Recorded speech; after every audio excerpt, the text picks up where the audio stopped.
Wish for a Fish, All About Sea Creatures by Bonnie Worth. Bonnie Worth is the author. She wrote the book.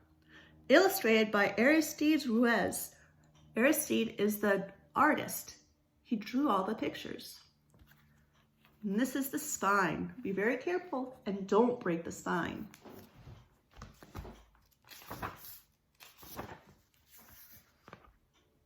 I'm the Cat in the Hat, and I hear that you wish to go down to the sea and to visit the fish. So please climb on board the SS Undersea Glubber. It is made of shark skin and very fine rubber. It will take us down deep, deep down under the sea. We will start at the top and go deep as can be. The top parts are sunny, the bottom parts black. We'll go to the bottom and then we'll come back. Sunny zone, twilight zone, dark zone, abyss, and the trench at the bottom you won't want to miss. Sunny zone, sea level to 660 feet. The sunny zone is where our sea visit starts. Most of our sea life is found in these parts. The law of the sea is the same as on land. I'll call it the food chain so you'll understand.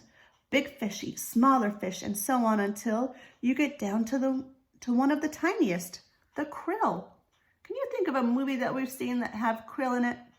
I'm thinking about a whale, two little fish looking for somebody.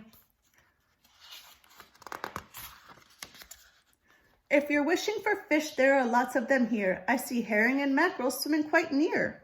Fish can lay eggs, they have fins and fish tails, and most fish have bodies all covered with scales. These scales, they are covered with slippery slime. The slime keeps out germs, at least most of the time. The cod, the perch, the mackerel, the catfish, and the herring. Where are thing 1 and thing 2? Can you find them?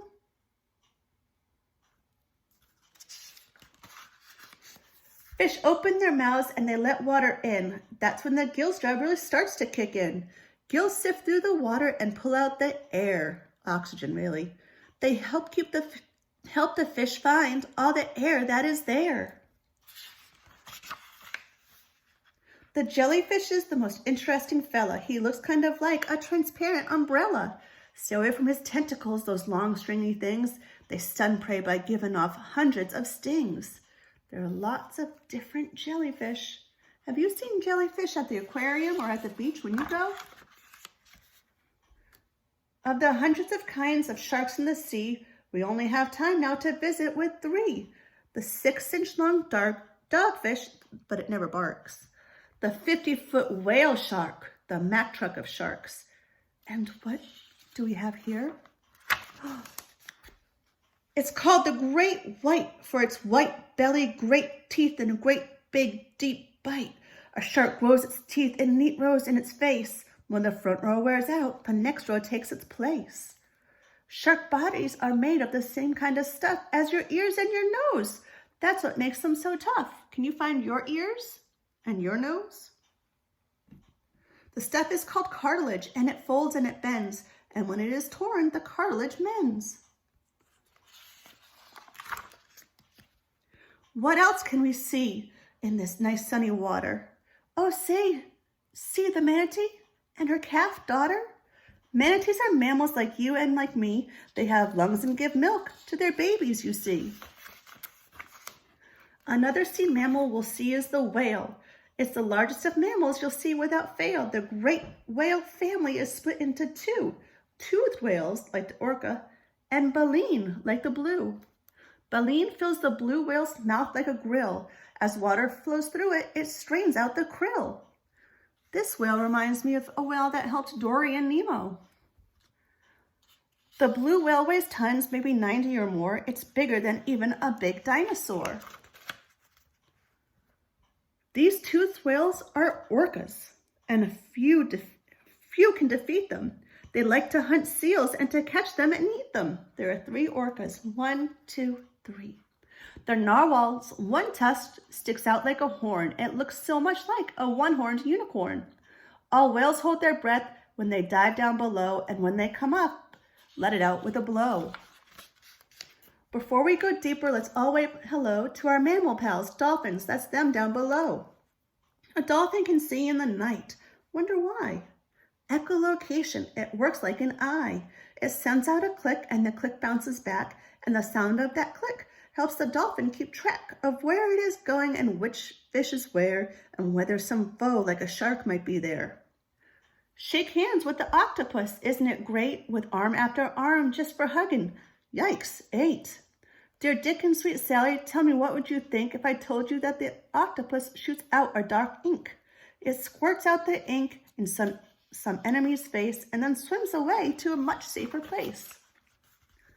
Now we're in the twilight zone.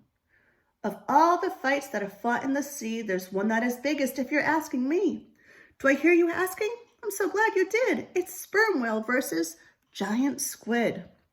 Like all whales, the sperm whale must come up for air, but this one can dive and then stay way down there for 2 hours or more at 3,000 feet, shopping for giant squid to eat. The dark zone. Get your flashlights.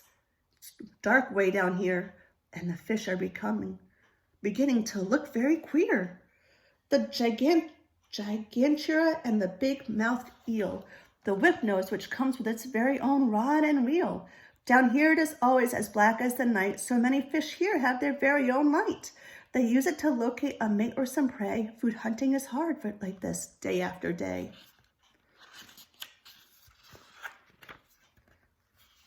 The abyss. You won't find many creatures in this deep, cold sea. Sea cucumber, sea spider, and tripod are 3. The abyss has a carpet of thick, yucky muck.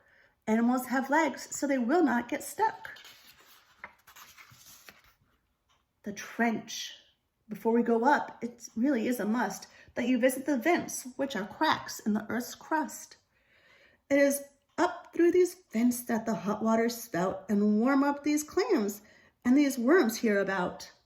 Giant clams and tube worms have enough things to eat because this deep spot has unusual heat.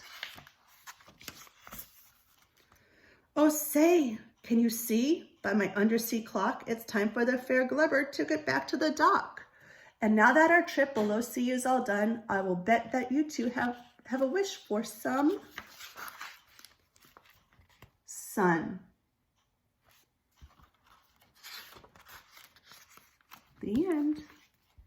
All right, so for our art today, I wanted to make a fish. And I'll show you how you can make a fish. You get a piece of paper, just a regular piece of paper. It's already got some cracks in it. You fold it in half, and we're gonna make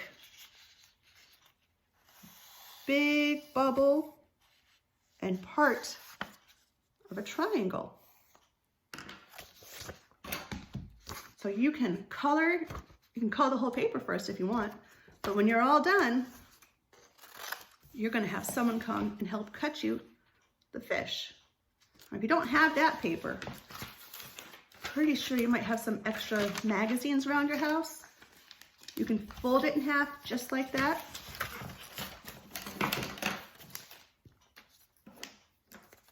And we'll draw a big old bubble and a triangle. And you can have someone help you cut with scissors, or you can rip it just like we did the bee. Sometimes ripping is just a lot more fun. You're gonna go slow.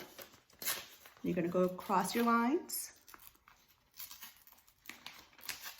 And it doesn't have to be perfect because it's something that you're making. And when you make it, that's exactly what I want to see.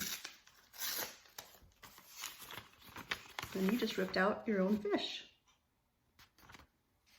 Have a good day, guys.